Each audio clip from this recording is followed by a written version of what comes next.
In the 1980s, the music industry encountered a strange new piece of hardware, the analog synthesizer. Suddenly, musicians had access to entire orchestras inside a single wire-covered box. Critics and record labels largely dismissed it. To the music establishment, the synthesizer was an automated novelty, a machine they believed played itself, requiring little to no traditional musical skill. This friction created a divide. On one side, a noisy, supposedly skillless electronic wave. On the other, the rigid and highly prestigious world of classical composition. At the time, the industry viewed these two worlds as incompatible. Merging electronic machines with the emotional depth of acoustic classical music was considered a technical and artistic dead end. This was the landscape facing Mitar Subotic, a student in Novi Sad, Yugoslavia. Known to his friends as Suba, he was just a few steps away from earning a degree in classical composition at the Academy of Arts. But Suba chose a different path. He clashed with his mentor, abandoned his degree, and moved into the world of electronic experimentation. Suba argued that electronic tools were not gimmicks. He viewed the synthesizer as a legitimate instrument, no different from a piano or a violin.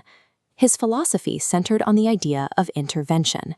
He used electronics to intervene in traditional art forms, layering synthesized sounds over acoustic foundations to expand what those compositions could achieve. Suba tested his theory at Radio Novi Sad, a regional hub that provided the studio space and technology he needed to record under the pseudonym Rex Illusivi. His first major project focused on the acoustic piano compositions of French composer Erik Satie.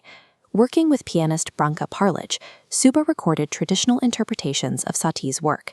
This became his first intervention. Suba took the acoustic recordings and meticulously layered electronic textures over them, creating a dialogue between the 19th century piano and 20th century synthesizers. The result was the 1987 album, Disillusioned. It became a cult classic, proving his concept could work with even the most delicate classical material. His follow-up album, In the Moon Cage, won an international UNESCO award. This recognition confirmed that his electronic interventions were viewed as serious art by global institutions. After proving his methods in the classical world, Suba applied them to the booming Yugoslavian rock scene of the late 80s. As a producer, he worked with influential regional bands like Haustor, October 1864, and EKV, acting as a catalyst for their evolving sounds. His most notable partnership was with rock icon Milan Mladenovic. Suba injected experimental electronic layers into Mladenovic's raw rock instrumentation, pushing the music into more atmospheric territory.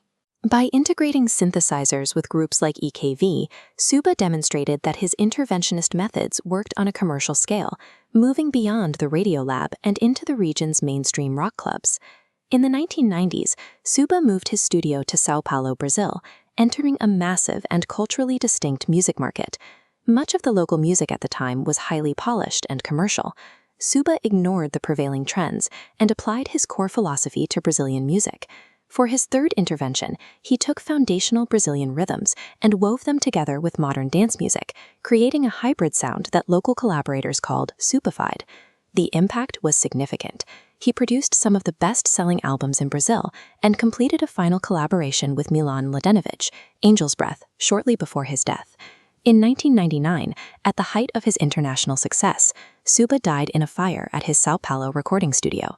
Today, Suba's music is seeing a resurgence. Several international labels have reissued his work, noting that his early experiments with electronic and acoustic fusion were years ahead of their time. His foundation and the Novi Sad Creative District continue to preserve his work, including over 40 hours of previously unreleased recordings discovered in the archives of Radio Novi Sad. Suba was a pioneer who chose to leave the safety of the Classical Academy. He leaves behind a massive catalog that still serves as a guide for how technology can be used to expand traditional musical boundaries.